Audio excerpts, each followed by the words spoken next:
Bismillahirrahmanirrahim. Wa fi ba'dil asari lan iku tetep ing dalem sebagiane pira-pira asar.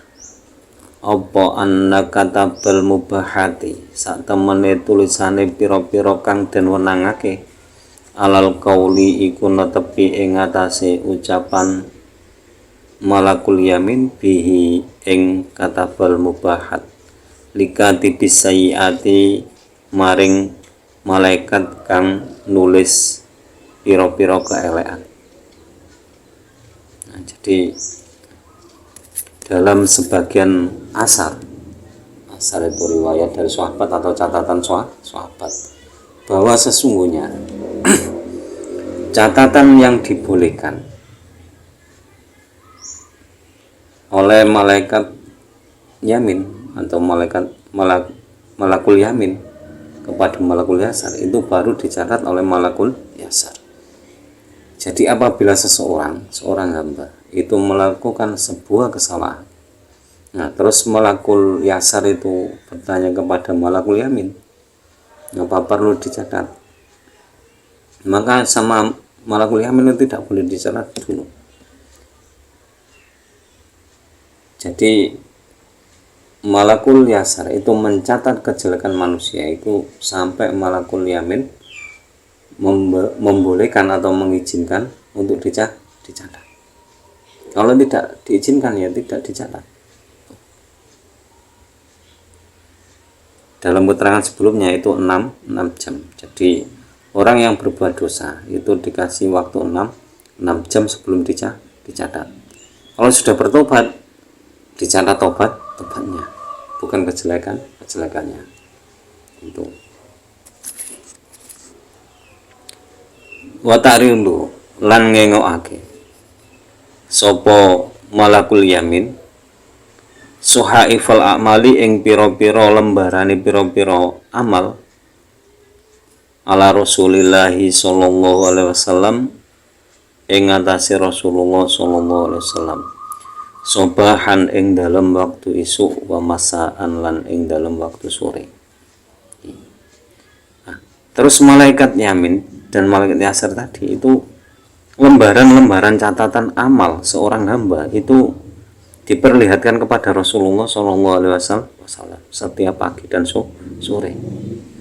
Jadi setiap pagi dan sore, setiap pagi malaikat yamin dan yasar itu pergi ke Nabi Muhammad SAW untuk memperlihatkan amal perbuatan manusia yang dicatatnya. Sore juga demikian, diperlihatkan. Walam yuhmilah lan ora pisan-pisan ngenggurake sapa karone raqib wa atid min amril abdi saking perkorone kawula syai'an babar pisan illa kata bahu kejaba nulis sapa karone raqib wa atid hu ing amrul abdi sawa ungkana padha uga ana apa amrul abdi kaulan iku bangsa ucapan au fi'lan utawa bangsa penggawean au azman utawa bangsa sejogati. Nah, dalam tulisan tersebut itu tidak ada satupun yang terlewatkan dari perbuatan seorang hamba. Sama sekali tidak terlewatkan. Semuanya dicatat oleh malaikat raqib dan atid. Baik perbuatan yang dicatat itu berupa ucapan ataupun tingkah laku ataupun azam itu cita-cita. Jadi yang belum terlaksana itu semuanya dicatat oleh malaikat raqib dan atid. Faida azama mongko nalikane sejogati sapa abdun ala hasanatin ing atase kebagusan yarifani mongko ngaweruhi sapa karone raqib wa atid ing hasanah biti biro ihatiha kelawan wangine gandane abdun wa idza azam nalikane sejogati sapa abdun ala sayyiatin ing atase keelekan yarifani mongko ngawuri sapa karone raqib wa atid ing sayyi'ah binat niroi hatiha kelawan gondo badeke gandane saya. Jadi bagi malaikat raqib dan atid itu cara mengetahui bagaimana orang ini punya niat jelek ataupun niat baik itu cukup dari baunya. Jadi kalau ada seseorang yang mempunyai niat jelek itu baunya sangat menyengat. Jadi bau nggak enak, sangat menyengat. Tapi sebaliknya, kalau orang tersebut mempunyai cita-cita ke arah yang baik itu baunya harum, wangi. Jadi makanya malaikat raqib dan atid itu bisa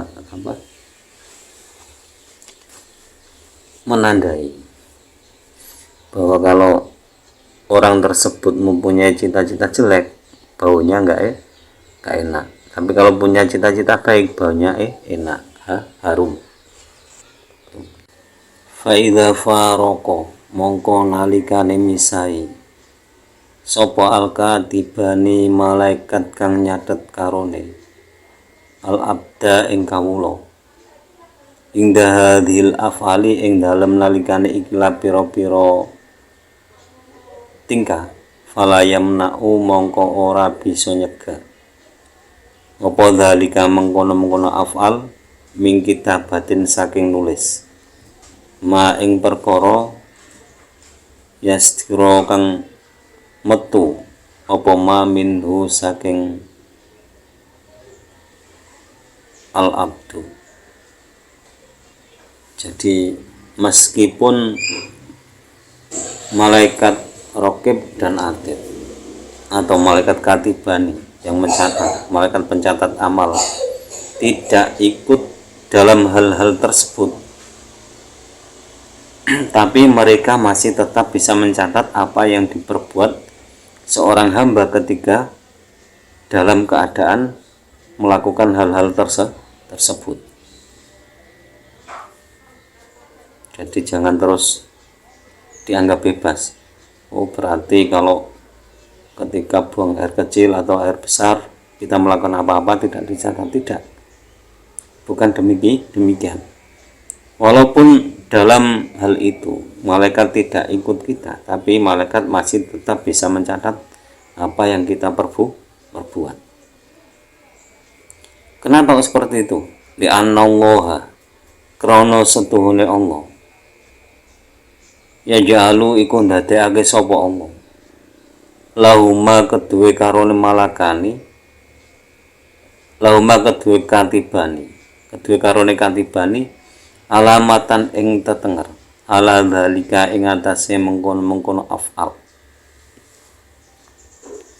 Jadi kenapa kok masih bisa mencatat padahal sudah tidak mengikuti kita? Karena sesungguhnya Allah telah menjadikan sebuah tanda. Jadi sudah dikasih isyarat bahwa kalau orang ini seperti ini berarti berbuat ini.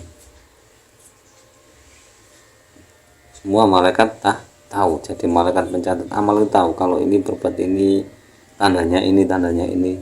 Itu sudah dikasih tahu oleh Allah. Sehingga tidak ikut pun sudah tahu. Jadi tidak akan terlepas dari catatan amal. Jadi ini semua perbuatan kita masih tetap dicatat. Wa fi ghairi hadhil afali lan iku ing dalem liyane ikilah pira-pira tingkah apa la yufariqonihi ora misai sapa karone malakani katibani ing al-abdu walau kana lan senajan ana baituhu iku ing dalem omahe al-abdu fihi ya ing dalem baituhu jirsun apa lonceng au kalbun utawa asu au suratun utawa gambar. Jadi selain dari 3 hal tadi, yaitu qada'il hajatil insan, jima, sama husulul wujud kasfil aurah, iku malaikat katibane itu tidak pernah meninggalkan seorang hamba. Meskipun seorang hamba itu dalam rumahnya, yang rumahnya itu ada loncengnya, lonceng yang seperti di gereja-gereja itu, atau yang seperti di kuil-kuil itu kalau pendapat di sini.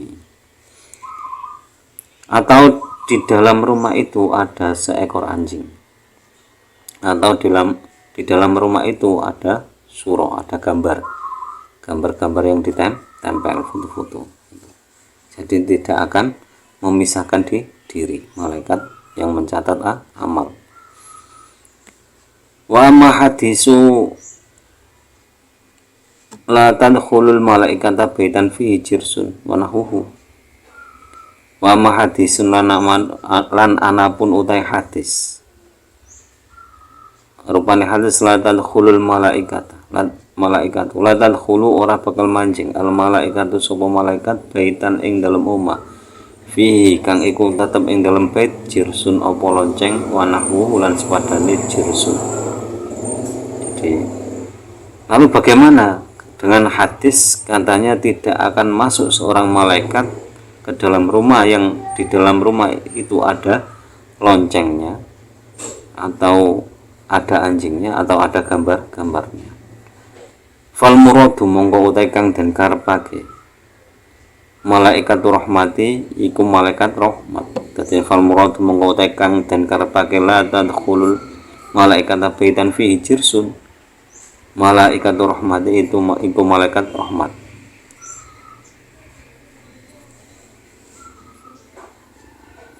Jadi yang dimaksud yang tidak mau masuk ke dalam rumah yang ada gambarnya, yang ada anjingnya, yang ada loncengnya itu malaikat rahmat, bukan malaikat katibani, malaikat yang mencatat amal. Dan tidak semua malaikat yang selain itu tidak mau datang, semuanya tetap bisa datang ke rumah. Wal kitabatu utawi kitabah hakikatan ing dalem sejatine iku bi alatin kelawan alat wa kertas lan kertas wa madatin lan maksi. Ya alamu awe weruh ha ing kitabah Allah sapa Allah subhanahu wa suci Allah wa ta'ala lan maha luhur sapa Allah. Khilafan krana nulayani liman maring wong kala kang matur sapa man annahu ing setuhune kitabah kinayatun iku tetembungan atau kinayah anil hifdi saking ngreksa wal ilmi lan ngerti. Jadi yang dimaksud tulisan kitabah itu ya tulisan sungguhan, ya dari alat, dari kertas dan dari tinta.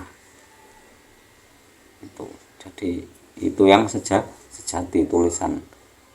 Bukan ini pendapat ini karena apa? Allah sudah mengajari malaikat katibani tentang menulis hal tersebut. Nah, tulisannya ya tetap dengan menggunakan tinta, alat tulis dan kertas. Nah, bagaimana kertasnya yaitu yang wallahu a'lam. Nah, pendapat ini itu untuk melawan pendapat yang satunya lagi. Jadi ada pendapat yang berlawanan dari pendapat tadi, yaitu hakikatnya catatan ya harus dengan kertas, dengan tinta, terus ada alat tulis. Nah, pendapat yang kedua ini menyatakan bahwa kitabah itu kinayatun anil hifdzi wal ilmi. Jadi itu tetembungan atau persemuan atau peribahasa dari hafalan dan pengetahuan. Wa fi ba'dil ahadits lan iku ing dalam sebagiane pira-pira omongan analisa nahu apa sak temene lisane al abdu olamuhuma iku pena karone raqib wa atid warikahu lan idune al abdu madadu ma iku mangsine raqib wa atid. Jadi ada beberapa pendapat yang menyatakan bahwa penanya raqib dan atid adalah lidah seorang hamba atau seorang manusia, baik atau manusia atau jin. Lalu tintanya itu air ludahnya. Nah, tapi setelah dua pendapat ini dilanjutkan lagi tulisannya itu watafilu utawi pasrah aula iku luwe utama. Jadi maksudnya tafwid itu tidak usah membahas yang aneh-aneh, pokoknya catatan rinciannya bagaimana wallahu alam. Itu aula lebih utama. Wakhtalafa lan persulayan fi mahalihima ing dalem panggonane karone raqib wa atid minasyakhsi saking wong suci. Jadi ini ada perbedaan pendapat tentang bersemayamnya malaikat raqib dan atid di dalam tubuh manusia. Faqila mongko den dawake utawi mahaluha najilahu iku piro-piro gigi geraham ai akhiru aunrosahu tegese gurine piro-piro gigi geraham al aimani kang tengen wal aisari lan kang kiwa. Jadi ada yang mengatakan bahwa tempatnya malaikat raqib dan atid itu di gigi geraham kanan dan kiri. Wakilalan den dawake utawi mahalluhuma atikohu iku pundak lorone al abdu. Wakilalan den dawake utawi mahalluhuma zabnuhu iku janggute al abdu. Wakilalan den dawake utawi mahalluhuma syafatahu iku tutuk lorone al abdu. Wakilalan den dawake utawi mahaluhuma anafaqatuhu iku rawise al abdu. Jadi dalam sebagian pendapat itu ada yang berbeda-beda dalam menentukan tempat di mana malaikat raqib dan atid bersemayam dalam diri seorang hamba. Ada yang menyatakan bahwa malaikat raqib dan atid itu bertempat di gigi geraham, baik geraham kanan ataupun geraham kiri. Ada pendapat lagi yang menyatakan bahwa malaikat raqib dan atid itu terletak di pundaknya manusia, dan pundak kanan dan pundak kiri. Ada lagi yang menyatakan bahwa malaikat raqib dan atid itu terletak di janggut seorang manusia. Ada lagi yang menyatakan bahwa raqib dan atid itu bertempat di kedua bibir manusia. Dan pendapat yang terakhir menyatakan bahwa raqib dan atid itu bertempat di antara bibir dan janggut, yaitu di bulu pipis, kalau istilah orang Jawa namanya ramis. Waruyalan dan riwayatake Al-Mujahid saking Imam Mujahid apa annahu satemene kelakuan ingko ada lamun lungguh sapa alabdu kana mongko ana sapa ahaduma salah suwijine raqib atid amamahu iku ana ngarepe al abdu wala khorulan kang liya waraahu iku ana arang gurine al abdu wa in raqada lan lamun sare sapa al abdu kana mongko ana sapa ahaduma salah sijine raqib atid ing daroksahu iku ing dalem arah sirahe alabdu, wal akharu lan kang liya iku ing dari jelahi ing dalem arah sikile alabdu. Wajma'u lan kumpul baina hadhil afawila ing dalem ikla pira-pira tingkah bi annahuma krana sak temene karone raqib wa atid la yalzimani iku ora netepi karone raqib wa atid mahallan ing panggonan wahid dan kang siji. Jadi menurut Imam Mujahid, apabila seorang hamba itu duduk, maka malaikat yang menjaga itu ada yang di depan satu, ada yang di belakang satu.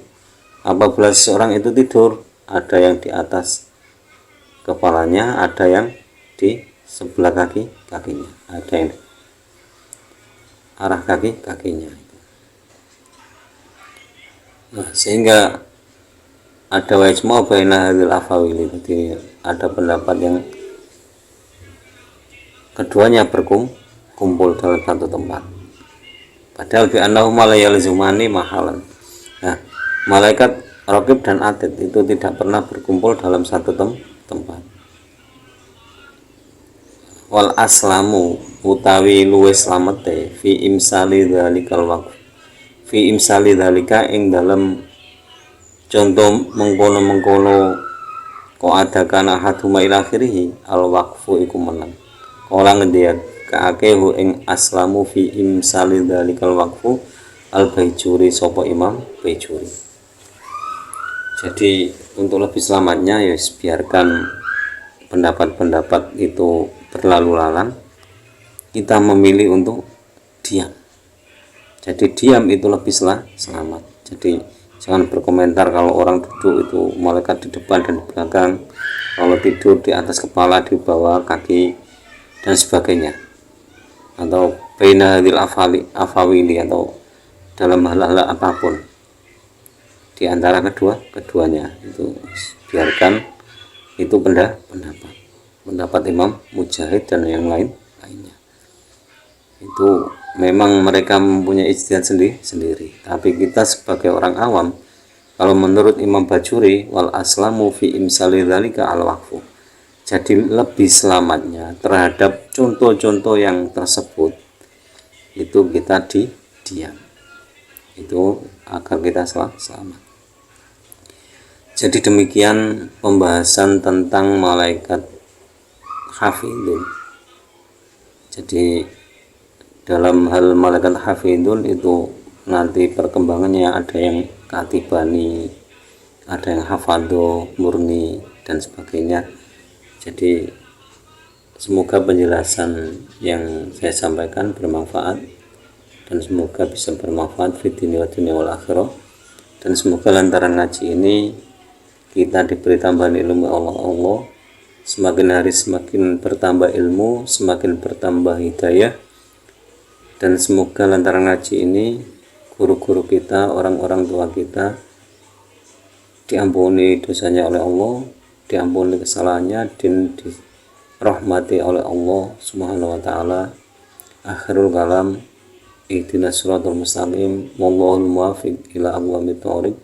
Wassalamualaikum warahmatullahi wabarakatuh.